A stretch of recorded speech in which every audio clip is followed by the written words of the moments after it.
Hello, everybody, and welcome to Grey History. I'm your host, Will Clark, and this is episode 42, The Corsican Republic, Part 1.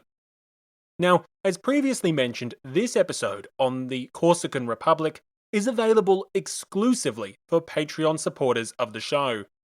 Full-length bonus episodes are one of the many perks for those people who are helping to sponsor Grey History, and the community voted for this topic amongst half a dozen or so ideas that were suggested by the show's supporters. I have loved researching Corsican history over the last few weeks, and so I figured I would share this sneak peek of the episode.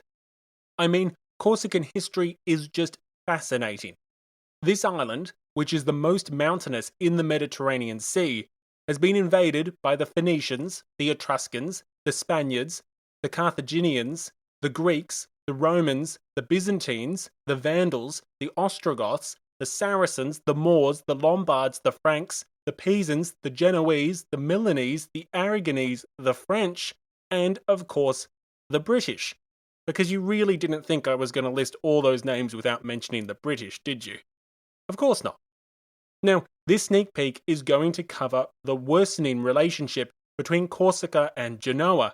And if you'd like to listen to the whole hour-long episode, the way that you can do that is by supporting the show on Patreon.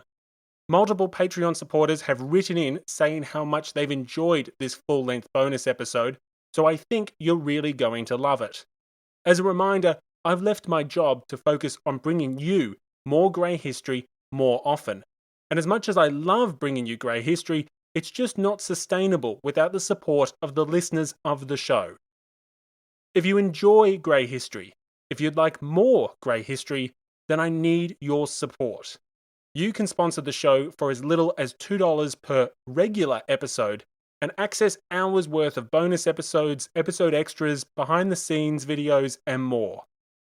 Those who select the True Revolutionary tier will also have immediate access to episode 43, The Invasion of France, which is a fantastic episode if I may say so myself. You'll also not want to miss the episode extra for that episode, which focuses on the Battle of Valmy, both what actually happened as well as the academic battles surrounding it.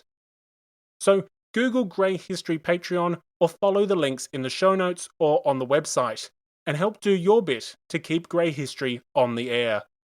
You know you want more Grey History, so help make that come true.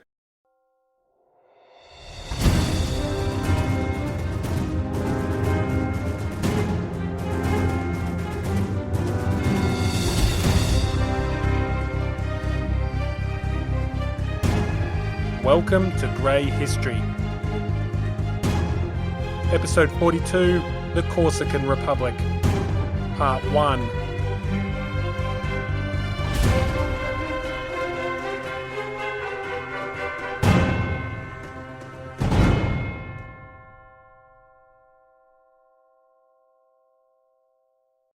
Despite this brief occupation, as well as the intervention of other foreign powers, through all the ups and downs, the Italian Republic of Genoa always managed to come out on top.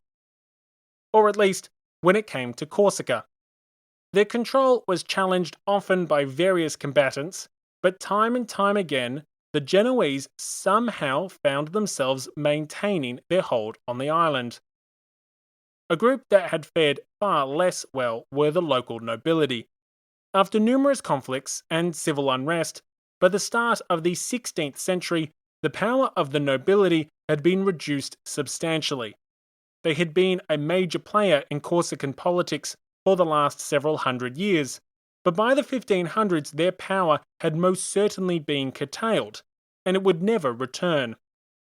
However, the other local power on the island did not share quite the same fate.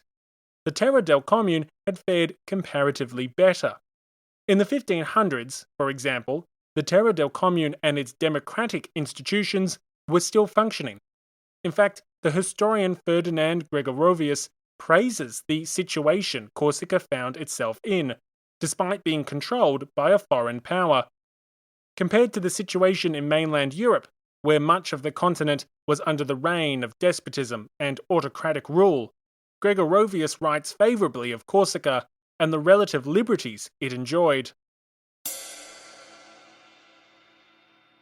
These provisions were all of a democratic nature, leaving the people free, giving them a share in the government, shielding them by defensive laws, and curbing the arbitrary disposition of the public offices. The Corsican people might well congratulate themselves on their superior freedom in comparison with the condition of other people of Europe, who, for the most part, were sunk in the deepest despotism.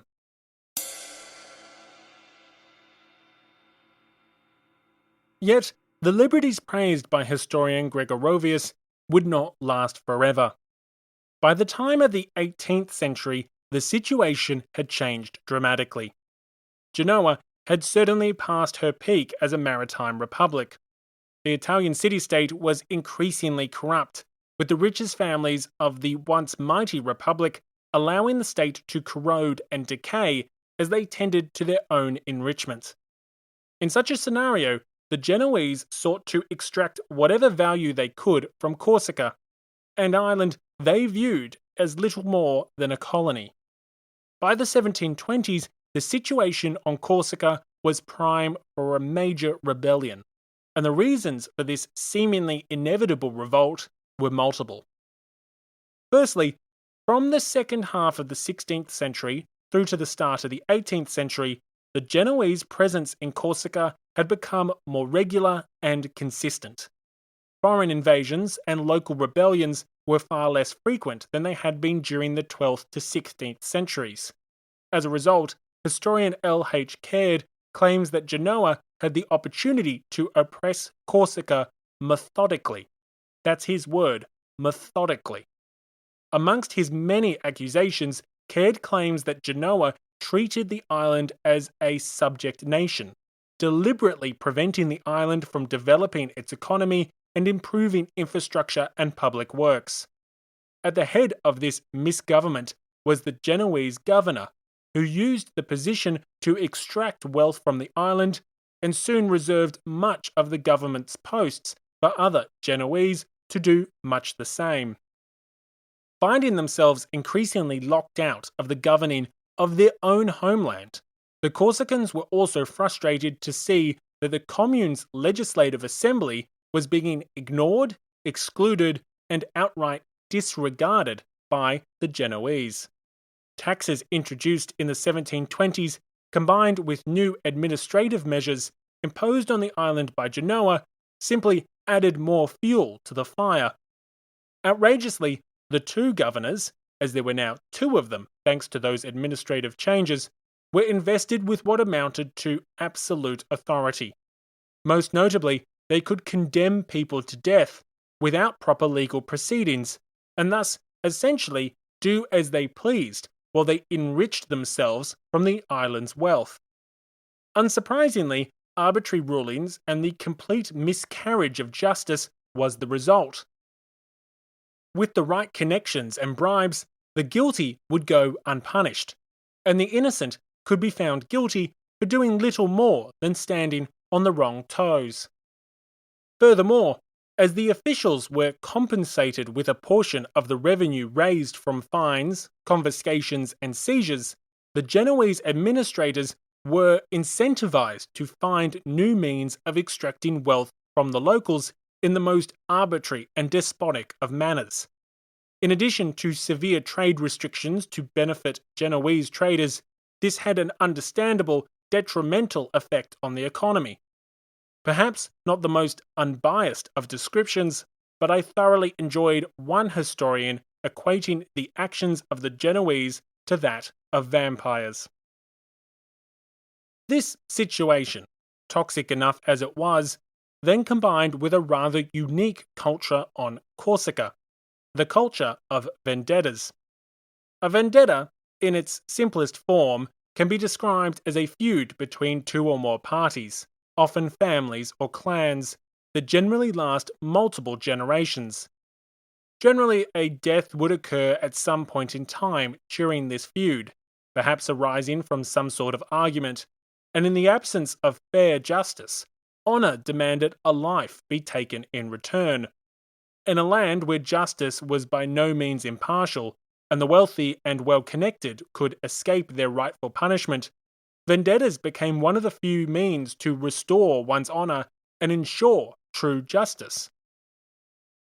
Of course, the moment an individual was killed or attacked, the new victim and their associates must seek their own revenge. Thus, the cycle perpetuates across generations as each side retaliates against the other, the original grievance often long forgotten. Historian L.H. Caird claims that this practice of vendetta was so widespread and so destructive that it caused greater misery than even Genoese rule. Interestingly, the Genoese had fostered this practice of vendettas through the lucrative sale of firearms and accompanying licenses. Corsicans shooting Corsicans for generations-old feuds was perfectly fine for the Genoese, provided it was profitable.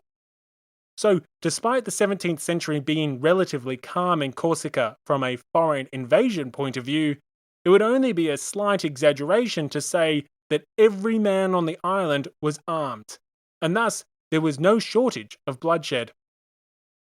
As infighting amongst the Corsicans was both profitable and advantageous for the Genoese, who could be the enemy of all of these armed locals if they united against them, the foreign power was in no rush to stop all this feuding.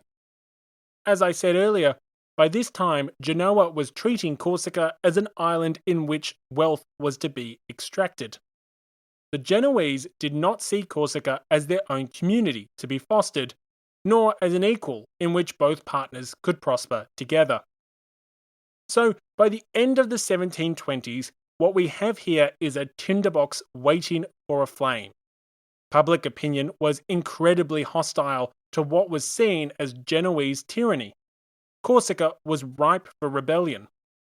For a people whose history consisted of hundreds of years of revolts, guerrilla warfare, and conflict, this was hardly welcome news for Genoa, which had, for quite some time, found it difficult to maintain their control of the island.